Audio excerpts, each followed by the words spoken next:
Hi friends, ఇది Nokia 6.1 plus. So ఈ mobile వచ్చేసరికి నేను అన్బాక్స్ వీడియో చేశాను, అలాగే గేమింగ్ కెమెరా రివ్యూ కూడా చేశాను, అలాగే మొబైల్లో ఉన్న ఫీచర్స్, టిప్స్ అండ్ ట్రిక్స్ గురించి కూడా నేను ఒక వీడియో అయితే చేశాను. సో ఆ వీడియోస్ అన్ని మీరు చూడకపోతే నేను పైన కార్డ్స్లోను కింద డిస్క్రిప్షన్లో వదిలేస్తాను. సో అక్కడైతే చూడొచ్చు. సో ఈ రోజు వచ్చేసరికి ఈ మొబైల్ నేను ఫుల్ రివ్యూ అయితే ఇవ్వబోతున్నాను. ఈ మొబైల్ వచ్చేసరికి నేను దగ్గర 10 రోజుల నుంచి అయితే యూజ్ చేస్తున్నాను. సో నేను వచ్చేసరికి హెవీ యూజర్ని అయితే కాదు, చాలా లైట్ యూజర్ని. ఎందుకంటే నా దగ్గర ఇంకా మొబైల్స్ ఉంటాయి, వాటిని కూడా చెక్ చేస్తూ ఉండాలి కాబట్టి చాలా లైట్ యూజర్ని.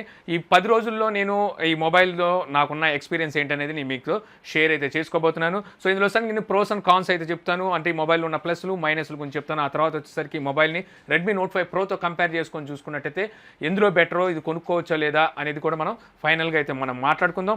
సో ముందుగా వచ్చేసరికి మనం ఆ ప్రోస్ గురించి మాట్లాడుకుందాం, అంటే ప్లస్ల గురించి మాట్లాడుకుందాం. ఆ తర్వాత వచ్చేసరికి మనం మైనస్ల గురించి చెప్పుకుందాం. సో ప్రధానంగా చెప్పుకోవాలంటే ఈ మొబైల్ ప్రైస్ గురించి చెప్పుకోవాలి. ప్రైస్ వచ్చేసరికి మనకి 16,000 రూపాయల ప్రైస్లో అయితే ఈ మొబైల్ తీసుకొచ్చారు. సో 16,000 రూపాయల బడ్జెట్లో కనుక మనం చూసుకుంటే ఇందులో వచ్చేసరికి మనకి స్నాప్డ్రాగన్ 636 ప్రాసెసర్ అయితే వస్తుంది. సో ఈ ప్రాసెసర్ వచ్చేసరికి మనకి మిడ్ రేంజ్ ప్రాసెసర్ అని చెప్పొచ్చు. చాలా పర్ఫార్మెన్స్ అయితే చాలా బాగుంటుంది. అలాగే వచ్చేసరికి ఇందులో మనకి Adreno 509 జీపీయూ అయితే ఉంది. సో ఈ జీపీయూ వచ్చేసరికి మనకి గేమ్స్ కూడా బాగా హ్యాండిల్ చేయగలదు. సో పబ్జీ లాంటి గేమ్స్ను కూడా మనకి ఇది బాగానే హ్యాండిల్ చేస్తుంది. బట్ వచ్చేసరికి మనకి లో గ్రాఫిక్స్లోనే పబ్జీ గేమ్స్ అయితే ఆడడానికి ఉంటుందన్నమాట. అలాగే మనం గేమ్స్ ఆడేటప్పుడు హీట్ టెంపరేచర్ కనుక మనం చూసినట్టయితే మనకి దగ్గర 42 వరకు మనకి టెంపరేచర్ అయితే రీచ్ అయింది నేను చూసినప్పుడు. సో మీరు ఆ గేమ్స్ రివ్యూలు అయితే మీరు చూడొచ్చు అనమాట. అందులో అయితే 42 వరకు మనకి టెంపరేచర్ అయితే రీచ్ అయింది. ఇంకా తర్వాత చెప్పుకోవాలనుకుంటే మనం దీని సిగ్నల్ డిపార్ట్మెంట్ గురించి చెప్పాలి. సిగ్నల్ వచ్చేసరికి మనకి చాలా చక్కగా అయితే క్యాచ్ చేస్తుంది. మనకి దీనిలో డ్యూయల్ VoLTE సపోర్ట్ అయితే ఉంది. సో మనం 2 జియో సిమ్ని అట్ ఏ టైం వేసి మనం యూజ్ అయితే చేయొచ్చు. 2 జియో సిమ్లతో మనం స్విచ్ అయ్యి మనం బ్రౌజింగ్ కూడా చేయొచ్చు, అంటే డేటా కూడా యూజ్ చేయొచ్చు అనమాట. సో అలాగే చూసుకుంటే ఇది మనకి వైఫై డ్యూయల్ బ్యాండ్ కూడా ఇది మనకి సపోర్ట్ అయితే చేస్తుంది. అది కూడా దీనికి ఒక ప్లస్ అని చెప్పుకోవాలి. ఇంకా తర్వాత చెప్పుకోవాల్సింది నేను కెమెరా గురించి చెప్పుకోవాలి. సో కెమెరా వచ్చేసరికి మనకి రేర్ సైడ్ వచ్చేసరికి డ్యూయల్ కెమెరా సెటప్ ఉంటుంది. ఒకటోసరికి 16 మెగాపిక్సెల్, ఇంకోటిసరికి 5 మెగాపిక్సెల్. ఫ్రంట్ కెమెరా చూసుకుంటే మనకి 16 మెగాపిక్సెల్ ఉంటుంది. సో ఈ కెమెరా యూజ్ చేసి మనం 4K వరకు వీడియోని అయితే రికార్డ్ చేయొచ్చు. అలాగే మనకి రేర్ కెమెరా కావచ్చు, ఫ్రంట్ కెమెరా కావచ్చు, మనకి ఇమేజ్ స్టెబిలైజేషన్ అయితే ఇచ్చారు, ఎలక్ట్రానిక్ ఇమేజ్ స్టెబిలైజేషన్. అలాగే వచ్చేసరికి మనకి స్లో మోషన్ కూడా ఉంది, అది మనం 720pలో అయితే మనం రికార్డ్ చేయొచ్చు. అలాగే బుక్ మోడ్ ఉంది, స్టిక్కర్స్ ఇచ్చారు. అలా ఈ విధంగా మనకి ఇందులో కెమెరాలు అయితే చాలా ఫీచర్స్ అయితే ఉన్నాయి. మీరు కెమెరా రివ్యూ అయితే మొత్తం అంతా చూడండి, అక్కడ దీని గురించి అయితే నేను ఎక్స్ప్లెయిన్ చేశాను. అలాగే ఇందులో వచ్చేసరికి మనం గూగుల్ కెమెరా యాప్ను కూడా మనం ఇందులో ఇన్స్టాల్ చేసుకొని యూజ్ చేయొచ్చు. సో నన్ను అడిగితే మీరు గూగుల్ కెమెరా యాప్ని ఇన్స్టాల్ చేసుకొని యూజ్ చేయడం బెటర్ అని చెప్తాను. అందులో వచ్చేసరికి మనకి బెటర్ క్వాలిటీ అయితే చూడడానికి ఉంటుంది. అలాగే మనకు చూసుకుంటే ఇందులో ఇమేజ్ స్టెబిలైజేషన్ ఉన్నప్పటికీ మనకు 1080p వరకే మనకి ఇమేజ్ స్టెబిలైజేషన్ అయితే ఉందన్నమాట. అంటే మనం 1080pలో వీడియో రికార్డ్ చేస్తేనే ఇమేజ్ స్టెబిలైజేషన్ అయితే పనిచేస్తుంది. అదే కనుక మీరు గూగుల్ కెమెరా ఇన్స్టాల్ చేసి 4Kలో వీడియో రికార్డ్ చేసినా సరే మనకి ఇమేజ్ స్టెబిలైజేషన్ అయితే అక్కడ కొంచెం కనిపిస్తుంది, అంటే మనకి ఇమేజ్ స్టేబుల్గా అయితే ఉంటుంది. సో గూగుల్ కెమెరాని మీరు యూజ్ చేయడం బెటర్ అని చెప్తాను. తర్వాత నేను ఈ డిస్ప్లే క్వాలిటీ గురించి చెప్పుకోవాలి. సో డిస్ప్లే వచ్చేసరికి మనకి 5.8 ఇంచెస్ 19:9 ఆస్పెక్ట్ రేషియోతో మనకి ఫుల్ హెచ్డి ప్లస్ డిస్ప్లే అనేది ఉంది. సో దీనికి వచ్చేసరికి మనకి నాచ్ కూడా ఉంటుందన్నమాట. పైన వచ్చేసరికి మనకి నాచ్ కూడా అయితే ఉంటుంది. సో ఇది దీనికి ప్రధానమైన ఆకర్షణ అని చెప్పొచ్చు. మనకి బెజల్స్ కూడా చాలా అంటే చాలా తక్కువ అయితే ఉంటాయి చుట్టూ వచ్చేసరికి. అలాగే వచ్చేసరికి ఇందులో మనకి ambient డిస్ప్లే అయితే ఉంది. మనం ఇలా పక్కన పెట్టినప్పుడు మనకి ఇక్కడ ఇలా క్లాక్ అయితే కనిపిస్తూ ఉంటుందన్నమాట. సో ఈ ఫీచర్ కూడా మనకి ఇందులో అయితే ఉంది. ఇందులో సరికి నోటిఫికేషన్ ఎల్ఈడి లైట్ అయితే లేదు. సో అందువల్ల మనకి ambient అయితే మనకి యూజ్ అవుతుంటుంది. మనం జస్ట్ ఇలా పక్కన పెట్టినప్పుడు జస్ట్ ఇలా తీయంగానే మనకి ఇక్కడ క్లాక్ అయితే కనిపిస్తూ ఉంటుంది. సో ఈ ఫీచర్ అయితే ఇందులో ఉంది. ఇంకా స్పీకర్ గురించి వచ్చేసరికి మనకి స్పీకర్ వచ్చేసరికి డీసెంట్గానే ఉంది. మనీ ఎక్కువ లౌడ్ ఉందని చెప్పలేను, అలానే తక్కువ ఉందని లేదు, చాలా డీసెంట్గా అయితే స్పీకర్ క్వాలిటీ అయితే ఉంది. అలాగే ఇయర్ ఫోన్స్ క్వాలిటీ విషయానికి వచ్చేసరికి వీళ్ళు బాక్స్తో పాటు మనకి ఇయర్ ఫోన్స్ని అయితే ప్రొవైడ్ చేస్తున్నారు. సో ఆ ఇయర్ ఫోన్స్ను మనం యూజ్ చేస్తే పర్వాలేదు అనే పనితనమే ఉంది, కానీ బాగుందని అయితే చెప్పలేము. బట్ ఒకసారికి మన దగ్గర ఏదైనా మంచి ఇయర్ ఫోన్స్ ఉంటే ఆ ఇయర్ ఫోన్స్తో యూజ్ చేస్తే ఇంకా బెటర్ అని చెప్తాను. మనకి ఏదైతే ఇయర్ ఫోన్స్ క్వాలిటీ ఉందో క్వాలిటీ వచ్చేసరికి పర్వాలేదు, బాగానే ఉంది, ఎబో యావరేజ్ అని చెప్పొచ్చు, మరీ బ్యాడ్గా అయితే ఏం లేదు. నా దగ్గర ఆల్రెడీ రియల్మీ 2 ఉంది. సో నేను రియల్మీ 2తో కూడా కంపేర్ చేసి చూశాను. రియల్మీ 2 కొద్దిగా బెటర్గా ఉంది మనకి ఈ క్వాలిటీ కన్నా. ఇయర్ ఫోన్స్ పెట్టుకొని వింటుంటే ఈ రియల్మీ 2 కొద్దిగా బెటర్ అయితే అనిపించింది. అంటే జస్ట్ ఒక 10% బెటర్గా ఉంది రియల్మీ 2 వచ్చేసరికి, మరీ అంత ఎక్కువ అని ఏం చెప్పలేను. తర్వాత వచ్చేసరికి మనకి ఇందులో ఫింగర్ ప్రింట్ సెన్సార్ అయితే ఇచ్చారు. సో ఫింగర్ ప్రింట్ సెన్సార్ చూసుకుంటే మనకి చాలా అంటే చాలా యాక్యురేట్గా పనిచేస్తుంది. ఇక ఇందులోని బ్యాటరీ విషయానికి వచ్చేసరికి మనకి బ్యాటరీ వచ్చేసరికి ఇందులో 3060 mAh బ్యాటరీ అయితే ఇచ్చారు. బ్యాటరీ వచ్చేసరికి మనకి మీరు మీడియం యూజర్స్ అయితే మాత్రం ఖచ్చితంగా 1 డే అయితే వస్తుంది. మీరు హెవీ యూజర్ అయితే కొంచెం కష్టమేమో, కానీ ఖచ్చితంగా మనకి 1 డే అయితే మనకి బ్యాటరీ బ్యాకప్ అయితే వస్తుంది. నేను వచ్చేసరికి చాలా లైట్ యూజర్, నాకు 2 days కూడా వస్తుంది, నాకు 2 days 2.5 days కూడా వస్తుంది, చాలా లైట్ యూజర్ని కాబట్టి. అలాగే వచ్చేసరికి ఇందులో మనకి ఫాస్ట్ ఛార్జింగ్ సపోర్ట్ అయితే ఉంది, మనకి క్విక్ ఛార్జింగ్ 3.0 సపోర్ట్ అయితే ఇది చేస్తుందన్నమాట. సో వీళ్ళు బాక్స్లో వచ్చేసరికి మనకి ఫాస్ట్ ఛార్జర్ అయితే ప్రొవైడ్ చేయట్లేదు, అందులో వచ్చేసరికి మనకి 5 వోల్ట్స్ 2 ఆంపియర్ ఛార్జర్ అయితే ఇస్తున్నారు. సో దాంతో కనుక మనం ఛార్జ్ చేసినట్టయితే దగ్గర 2 గంటల 15 నిమిషాల వరకు మనకి ఛార్జ్ అవ్వడానికి టైం అయితే పడుతుంది. అదే కనుక ఫాస్ట్ ఛార్జర్ యూజ్ చేసి కనుక మనం ఛార్జ్ చేసినట్టయితే దగ్గర గంట 55 నిమిషాల్లో మనకి ఫుల్ ఛార్జ్ అయితే అవుతుంది. సో ఫాస్ట్ ఛార్జర్కి వీళ్ళు ఇచ్చిన ఏదైతే ఛార్జర్ ఉందో ఆ ఛార్జర్తో మనం కంపేర్ చేసి చూసుకుంటే 20 నిమిషాలు మనకి డిఫరెన్స్ అయితే కనిపిస్తుంది. ఫాస్ట్ ఛార్జర్తో మనకున్న బెనిఫిట్ ఏంటంటే మనకు 0 వరకు మనకి ఛార్జ్ అయిపోయిన తర్వాత ఫస్ట్ టైం మనం ఛార్జ్ చేసినప్పుడు దగ్గర 40 మినిట్స్లో మనకి 50% వరకు మనకి ఛార్జ్ అయితే అవుతుంది, 30 మినిట్స్లో 40% వరకు మనకి ఛార్జ్ అవుతుంది అనమాట. సో ఈ విధంగా మనకి ఫాస్ట్ ఛార్జర్తో అయితే అక్కడ బెనిఫిట్ ఉంది. ఆ తర్వాత నుంచి ఛార్జింగ్ అయితే చాలా స్లోగా అయితే అవుతుంది. ఇక స్క్రీన్ ఆన్ టైం కనుక మనం చూసుకుంటే 5 to 6 అవర్స్ వరకు మనకు స్క్రీన్ ఆన్ టైం అయితే ఉంటుంది. మీరు పబ్జీ లాంటి హెవీ గేమ్స్ వాడితే మాత్రం ఖచ్చితంగా మీకు 4 గంటల లోపే మీకు ఛార్జ్ అయితే వస్తుంది, 4 గంటల కన్నా ఎక్కువ మీకు ఛార్జ్ అయితే రాదు. ఇక మనం చూసుకుంటే చాలా మంది నన్ను ఛార్జింగ్ టైంలో ఓవర్ హీట్ ఎక్కుతుందని చెప్పి అయితే నన్ను అన్నారు. సో నేను చాలా వరకు నార్మల్ ఛార్జర్తో పెడితే హీట్ అయితే పెద్ద ఏం తెలియట్లేదు, బట్ ఒకసారి ఫాస్ట్ ఛార్జింగ్ కనుక యూజ్ చేసి ఛార్జ్ చేస్తే మాత్రం కొంచెం హీట్ తెలుస్తుంది. అది హెవీ హీట్ అని అయితే మనం చెప్పలేం, 38 సెంటీగ్రేడ్స్ వరకు మనకు హీట్ అయితే రీచ్ అయింది. సో మనకి ఇది గ్లాస్ బాడీ అవ్వడం వల్ల ఏమవుతుందంటే చాలా వరకు మనకి హీట్ అయితే తెలుస్తుంది అనమాట. సో అందువల్ల బాగా హీట్ ఎక్కుతుందని చెప్పి అయితే అనిపిస్తుంది. ఇంకా సెన్సార్స్ విషయానికి వచ్చేసరికి మనకి ఇందులో ఆల్మోస్ట్ అన్ని సెన్సార్స్ ఉన్నాయి, మనకి ఏ స్కిప్ అయితే చేయలేదు, బట్ వచ్చేసరికి ఐఆర్ సెన్సార్ అయితే ఉండదన్నమాట. ఇంకా తర్వాత చూసుకుంటే మనం దీని ర్యామ్ మేనేజ్మెంట్ గురించి మాట్లాడాలి.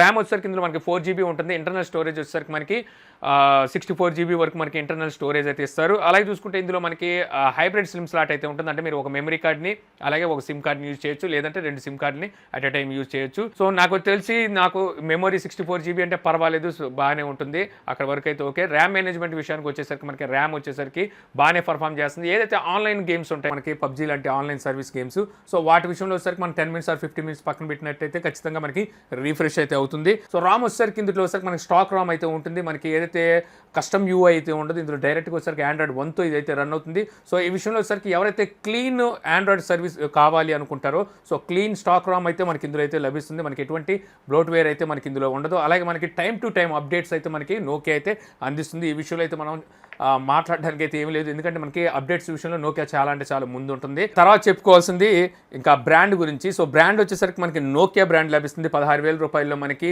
19:9 ఆస్పెక్ట్ రేషియోతో. సో అది మంచి విషయం చెప్పుకోవాలి. అలాగే వచ్చేసరికి బిల్డ్ క్వాలిటీ విషయానికి వచ్చేసరికి బిల్డ్ క్వాలిటీ అయితే చాలా బ్రహ్మాండంగా ఉంది.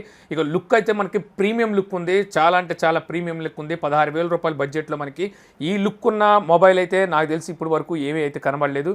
సో మంచి లుక్తో అయితే మనకి మొబైల్ అయితే కనిపిస్తుంది, చాలా స్లీక్ ఉంది, చాలా స్లిమ్ ఉంది, లైట్ వెయిట్ ఉంది. సో ఇవన్నీ ఈ మొబైల్కి అయితే ప్లస్ అని చెప్పుకోవచ్చు. ఇంకా బాక్స్లో చూసుకుంటే మనం మొబైల్తో పాటు ఇయర్ ఫోన్స్ను కూడా వాళ్ళే ప్రొవైడ్ చేస్తున్నారు, ఇది ఒక ప్లస్ అని చెప్పుకోవచ్చు. సో టోటల్గా చెప్పాలంటే మన మొబైల్ పరంగా మనకు ప్లస్ పరంగా అంటే ప్రోస్ పరంగా చెప్పుకోవాలంటే ఇవి ఉన్నాయి. ఇప్పుడు మనం కాన్స్లోకి అయితే వెళ్ళిపోదాం. కాన్స్లో కనుక మనం చెప్పుకోవాలనుకుంటే పెద్ద ఎక్కువగా అయితే ఏమి లేదు. మనం ప్రధానంగా చెప్పుకోవాలి అనుకుంటే ఇందులో వచ్చేసరికి ఫేస్ లాక్ అయితే లేదు, ఫేస్ అన్లాక్ చేసుకోవడానికి ట్రస్టెడ్ లాక్ అయితే ఇచ్చారు, కానీ మనం ట్రస్టెడ్ ఫేస్ అన్లాక్తో మనం పెట్టుకున్నట్టయితే మనం ఫేస్ అన్లాక్ అయితే చేయొచ్చు, బట్ వచ్చేసరికి మనం ఇలా స్వైప్ చేసుకుంటూ ఉండాలి ప్రతిసారి వచ్చేసరికి, అది ట్రస్టెడ్ ఫేస్ అన్లాక్. సో ఆ ఫీచర్ని అయితే ఇచ్చారు. అలాగైతే ఎవరైతే కస్టమ్ యూఐని ఇష్టపడుతుంటారో సో కస్టమ్ యూఐలో ఉండే ఫీచర్స్ ఉంటాయో ఆ ఫీచర్స్ సేవ్ ఇందులో ఉండవు. అంటే మనకి వీడియో కాల్ ఆప్షన్ ఉండదు, కాల్ రికార్డింగ్ ఆప్షన్ ఉండదు, స్క్రీన్ రికార్డింగ్ ఆప్షన్ ఉండదు, మనం డ్యూయల్ క్లోన్ యాప్స్ సపోర్ట్ అయితే ఉండదు, యాప్ లాక్ సిస్టమ్ ఉండదు. సో ఈ విధంగా ఏదైతే కస్టమ్ యూఐలో ఉండే ఫీచర్స్ ఉంటాయో ఆ ఫీచర్స్ ఏవి మనకి ఇందులో అయితే లభించమన్నమాట. ఇది ఒక మైనస్ అని చెప్పుకోవాలి. అలాగే ఇందులో వచ్చేసరికి ఎవరైతే థీమ్స్ ఇష్టపడుతుంటారో సో అటువంటి థీమ్స్ లాంటివి కూడా ఇందులో అయితే మనకు ఉండవు. సో అలాగే గెస్చర్స్ ఉండవు. సో ఇవన్నీ వచ్చేసరికి మనకి క్లీన్ ఆండ్రాయిడ్తో అయితే వస్తుంది. ఇక్కడ వచ్చేసరికి మీరు ఎవరైతే కస్టమ్ యూఐని ఇష్టపడే వాళ్ళు ఉంటారో వాళ్ళకి ఈ ఆండ్రాయిడ్ అయితే నచ్చకపోవచ్చు. అలాగే ఇందులో వచ్చేసరికి చాలామంది ఎన్ఎఫ్సి ఉందని అడుగుతున్నారు, ఇందులో వచ్చేసరికి మనకి ఎన్ఎఫ్సి లేదు. అలాగే ఎల్ఈడి నోటిఫికేషన్ కూడా ఉందని అడుగుతున్నారు, ఎల్ఈడి నోటిఫికేషన్ కూడా మనకి ఇందులో అయితే వీళ్ళు ఇవ్వలేదు. సో ఎల్ఈడి నోటిఫికేషన్ ప్లేస్లో మనకి వచ్చేసరికి ambient డిస్ప్లే అయితే ఇచ్చారు. సో అదే మనకి ఎల్ఈడి నోటిఫికేషన్ ప్లేస్లో అయితే యూజ్ అవుతూ ఉంటుంది. తర్వాత చెప్పుకోవాలనుకుంటే ఇందులో వచ్చేసరికి మనకి నాచ్తో అయితే ఈ మొబైల్ వస్తుంది. సో నాచ్కి వచ్చేసరికి మనకి హిడెన్ నాచ్ ఫీచర్ అయితే వీళ్ళైతే తీసేశారు, హిడెన్ నాచ్ అయితే మనకి లేదు. ఎవరైతే నాచ్ ఇష్టపడిన వాళ్ళు ఉంటారో సో వాళ్ళు వచ్చేసరికి నాచ్ని హైడ్ చేసుకోవాలంటే మాత్రం ఇందులో ఆ ఫీచర్ అయితే ఇప్పుడైతే లేదు. అలాగే చెప్పుకుంటున్నట్టు ఇది వచ్చేసరికి మనకి దీంతో పాటు బాక్స్లో మనకి కేస్ అయితే ఏమీ ప్రొవైడ్ చేయట్లేదు. అలాగే screen guard free applied screen guard కూడా వాళ్ళైతే ఇవ్వట్లేదు. సో మొబైల్ వచ్చేసరికి చాలా అంటే చాలా స్లిప్పరీగా ఉంది. మనం ఎక్కడ స్లిప్ అయిపోద్దో తెలియదు అనమాట. నా చేతిలోంచి 2-3 సార్లు స్లిప్ అయ్యే పరిస్థితి వచ్చింది. సో అంత స్లిప్పరీగా ఉంది మనకి మొబైల్ వచ్చేసరికి. వీళ్ళు కనీసం రేర్ కేస్ అయినా సరే ప్రొవైడ్ చేస్తుంటే బాగుండేది ఏదైనా. సో ఇంకా తర్వాత చెప్పుకోవాలనుకుంటే గ్లాస్ బాడీ అవడం వల్ల మొబైల్ వచ్చేసరికి హీట్ బాగా తెలుస్తుంది. వస్తుంది.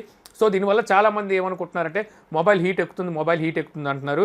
సో మనకి మామూలుగా నార్మల్గా అన్ని మొబైల్స్ అయితే హీట్ ఎక్కుతాయి. బట్ వచ్చేసరికి మనకి మన దాకా తెలియనివి ఇది గ్లాస్ బాడీ అవ్వడం వల్ల అందులో చాలా స్లీక్గా ఉండడం వల్ల మనకి ఏంటంటే ఈజీగా మనకి హీట్ అయితే తెలుస్తుంది. సో ఇది ఒక మైనస్ కింద చెప్పుకోవాలి. ఇంకా తర్వాత మనం కెమెరా కనుక ఓపెన్ చేసి మనం వీడియో రికార్డ్ చేస్తున్న టైంలో కొంచెం ఎక్కువగా అయితే హీట్ ఎక్కుతుంది. సో అది కూడా నేను టెస్ట్ చేశాను. అప్పుడు చూసినా సరే మనకి దగ్గర 41 సెంటీడిగ్రీస్ వరకు మనకి హైయెస్ట్ రీచ్ అవుతుందన్నమాట హీట్ చూసుకుంటే. తర్వాత చెప్పుకోవాల్సింది మనకి ఇందులో కెమెరాలో వచ్చేసరికి మనకి లో లైట్ పర్ఫార్మెన్స్ అంత బాగోలేదు. అలాగే మనకి షటర్ స్పీడ్ చూసుకుంటే మనకి అంత స్పీడ్గా అయితే షటర్ స్పీడ్ అయితే లేదు. సో వీళ్ళు రానున్న అప్డేట్లో వీటిని ఏమైనా క్లియర్ చేస్తారేమో చూడాల్సి ఉంటుంది. సో ఓవరాల్గా నాకు చెప్పుకోవడానికి ఇంట్లో కాన్స్ అయితే ఇవే ఉన్నాయి. మైనస్ గురించి చెప్పుకోవాలంటే నాకు ఇవే అయితే కనబడ్డాయి అనమాట. ఇంకా వీళ్ళు వచ్చేసరికి బాక్స్లో ఫాస్ట్ ఛార్జర్ ప్రొవైడ్ చేయకపోవడం కూడా ఒక మైనస్ అని చెప్పుకోవచ్చు. ఇప్పుడు మనం ఈ మొబైల్ని రెడ్మీ నోట్ 5 ప్రోతో కంపేర్ చేసుకుంటే ఎందుకు కొనాలని నేను చెప్తాను. అలాగే వచ్చేసరికి తర్వాత నేను రెడ్మీ నోట్ 5 ప్రోని ఈ మొబైల్తో కంపేర్ చేస్తే ఏ విషయంలో కొనొచ్చు అనేది చెప్తాను. సో ముందుగా వచ్చేసరికి మనం రెడ్మీ నోట్ 5 ప్రోతో కంపేర్ చేసుకుంటే ఈ మొబైల్ దేనికి కొనాలంటే డిస్ప్లే. సో డిస్ప్లే వచ్చేసరికి మనకు నాచ్తో అయితే మొబైల్ వస్తుంది. సో ఈ నాచ్ని ఇష్టపడే వాళ్ళు ఎవరైతే ఉంటారో సో ఈ బడ్జెట్లో మనం చూసుకుంటే ఇదైతే కొనొచ్చు. అలాగే చూసుకుంటే ఇక్కడ మనకి నోకియా బ్రాండ్ కూడా ఇక్కడ ఇంపార్టెంట్ అనమాట. సో నోకియా బ్రాండ్ని చూసుకొని మనం ఈ బడ్జెట్లో అయితే ఈ మొబైల్ కొనొచ్చు. అలాగే వచ్చేసరికి ఇది స్టాక్ రామ్తో వస్తుంది. మనకి టైం టు టైం అప్డేట్స్ అయితే ఖచ్చితంగా ఉంటాయి. రెడ్మీ నోట్ 5 ప్రోతో కంపేర్ చేసుకుంటే సెక్యూరిటీ అప్డేట్స్ కానివ్వండి, తర్వాత రాబోయే ఏవైతే అప్డేట్స్ ఉంటాయో ఇవన్నిటిని మనకి టైం టు టైం అప్డేట్స్ అయితే చూడడానికి ఉంటుంది. అదొక ప్లస్ అని చెప్పుకోవచ్చు. ఆ తర్వాత చెప్పుకోవాల్సింది దీనికి వచ్చేసరికి మనకి టైప్ సి పోర్ట్తో వస్తుంది. సో టైప్ సి పోర్ట్తో మనకి ఈ మొబైల్ రావడం ఇది ఒక ప్లస్ అని చెప్పొచ్చు మనకి రెడ్మీ నోట్ 5 ప్రోతో కంపేర్ చేసుకుంటే. అలాగే ఇది ఫాస్ట్ ఛార్జింగ్ కూడా సపోర్ట్ చేస్తుంది. ఫాస్ట్ ఛార్జింగ్ మనకి క్విక్ ఛార్జింగ్ 3.0 అయితే సపోర్ట్ ఉంది. సో మనకి రెడ్మీ నోట్ 5 ప్రోలో అయితే మనకి అది చూడడానికి అయితే లేదు. ఇంకా అలాగే చెప్పుకోవాల్సింది దీని లుక్ గురించి. సో లుక్ వచ్చేసరికి చాలా అంటే చాలా ప్రీమియం లుక్ అయితే ఉంటుంది. చాలా లైట్ వెయిట్ ఉంటుంది రెడ్మీ నోట్ 5 ప్రోతో కంపేర్ చేస్తే. సో అదొక ప్లస్ అని చెప్పుకోవాలి దీనికి వచ్చేసరికి. ఇంకా ఫైనల్గా చెప్పుకోవాలనుకుంటే దీంట్లో బాక్స్తో పాటు మనకి ఇయర్ ఫోన్స్ కూడా వీళ్ళైతే ప్రొవైడ్ చేస్తున్నారు. సో అదొక ప్లస్ అని చెప్పుకోవచ్చు. మనకి రెడ్మీ నోట్ 5 ప్రోలో చూసుకుంటే మనకి అవుట్ ఆఫ్ ది బాక్స్ మనకి ఇయర్ ఫోన్స్ అయితే ఎవరో. సో ఇప్పుడు వచ్చేసరికి రెడ్మీ నోట్ 5 ప్రో ఈ మొబైల్తో కంపేర్ చేసుకుంటే ఎందుకు తీసుకోవాలి అనుకుంటే ప్రధానంగా చెప్పుకోవాల్సింది ఏంటంటే ముందు బ్యాటరీ గురించి చెప్పుకోవాలి. సో బ్యాటరీ వచ్చేసరికి రెడ్మీ నోట్ 5 ప్రోలో 4000 mAh బ్యాటరీ ఇచ్చారు. సో మీరు హెవీ యూజర్ అయినప్పటికీ మీరు దాన్ని అయితే చక్కగా యూజ్ చేయొచ్చు. సో తర్వాత చెప్పుకోవాల్సింది మనకి front camera. So front camera వచ్చేసరికి మనకి అక్కడ 20 మెగాపిక్సెల్ కెమెరా ఉంటుంది. దీనికన్నా మనకి బెటర్ కెమెరా పర్ఫార్మెన్స్ అయితే అక్కడ చూడడానికి ఉంటుంది. ఇంకా ఆ తర్వాత చెప్పుకోవాల్సింది ఎంఐ యూఐ గురించి చెప్పుకోవాలి. సో అది వచ్చేసరికి కస్టమ్ యూఐతో వస్తుంది. ఇది వచ్చేసరికి స్టాక్ రామ్తో వస్తుంది. ఎవరైతే కస్టమ్ యూఐని ఇష్టపడతారో అంటే థీమ్స్, గెస్చర్స్, అలాగే వచ్చేసరికి ఫీచర్స్ ఏవైతే కాల్ రికార్డింగ్ ఫీచరు, అలాగే video call feature, screen recording feature, so ఈ విధంగా మనకి డ్యూయల్ యాప్ ఫీచర్స్ ఇవన్నీ మనకి కస్టమ్ యూఐలో అయితే చూడడానికి ఉంటుంది. నోకియాలో అయితే మీకు చూడడానికి ఉంటుంది. ఇందులో మన వీడియో కాల్ కూడా చేయడానికి అయితే లేదు. సో అక్కడ వచ్చేసరికి మీకు వీడియో కాల్ ఫీచర్ కూడా మీకు అందుబాటులో ఉంటుందన్నమాట. తర్వాత ఎవరైతే ఎక్కువ థీమ్స్ని ఇష్టపడుతుంటారో సో థీమ్స్ అయితే ఇందులో మీకు ఉండవు. మీకు థీమ్స్ కావాలన్నా సరే మీకు రెడ్మీ నోట్ 5 ప్రోలోనే చూడడానికి అయితే ఉంటుంది. ఇంకా తర్వాత చెప్పుకోవాల్సింది అందులో మనకు వచ్చేసరికి ఎల్ఈడి నోటిఫికేషన్ లైట్ అయితే ఉంటుంది. ఇందులో వచ్చేసరికి మనకి ఎల్ఈడి నోటిఫికేషన్ లైట్ అయితే ఉండదు. ఆ ప్లేస్లో వచ్చేసరికి మనకి ambient డిస్ప్లే అయితే ఉంటుంది. ఇంకా తర్వాత చెప్పుకోవాల్సింది ఫైనల్గా మనం ఐఆర్ బ్లాస్టర్ అనమాట. సో దాంట్లో వచ్చేసరికి మనకి ఐఆర్ బ్లాస్టర్ ఎక్స్ట్రా అయితే ఇస్తారు. సో దాంతో మనం రిమోట్లీ మనం టీవీస్ని, ఏసీని సో వీటిని అయితే ఆపరేట్ చేసుకోవచ్చు. సో ఇందులో వచ్చేసరికి మనకి ఐఆర్ బ్లాస్టర్ అయితే ఉండదు. సో ఇవి నేను రెడ్మీ నోట్ 5 ప్రోలోను అలాగే Nokia 6.1 ప్లస్లోను నేను అబ్జర్వ్ చేసింది. సో దీన్ని బట్టి మీకు ఏది ఇంపార్టెంట్ అని చెప్పేసి మీరు ఆలోచించుకొని మీరు కావాలనుకుంటే ఏ మొబైల్ అయినా తీసుకోవచ్చు. సో నా వరకు నాకైతే ఈ మొబైల్ రెడ్మీ నోట్ 5 ప్రో కన్నా బాగా నచ్చిందని చెప్తాను. సో మీకు ఏం నచ్చింది అనేది నాకు కింద కామెంట్ సెక్షన్లో అయితే చెప్పండి. సో ఈ వీడియో ద్వారా మీరు Nokia 6.1 ప్లస్ ఈ మొబైల్ ఫుల్ రివ్యూ చూసి మొబైల్ ఏ విధంగా ఉందనేది తెలుసుకున్నారని చెప్పి ఆశిస్తున్నాను. ఈ వీడియో కనుక మీకు నచ్చినట్లయితే లైక్ చేసి షేర్ చేయగలరు. అలా యూట్యూబ్లో మా ఛానల్ని సబ్స్క్రైబ్ చేయకపోతే కింద మన ఛానల్ ఐకాన్ ఉంటుంది. సో దాని మీద క్లిక్ చేసి సబ్స్క్రైబ్ చేయగలరు. అలాగే మీ సలహాలు సందేహాలు ఏమి ఉంటాయి కింద కామెంట్ బాక్స్లో ఇవ్వగలరు. Thank you for watching. జై హింద్.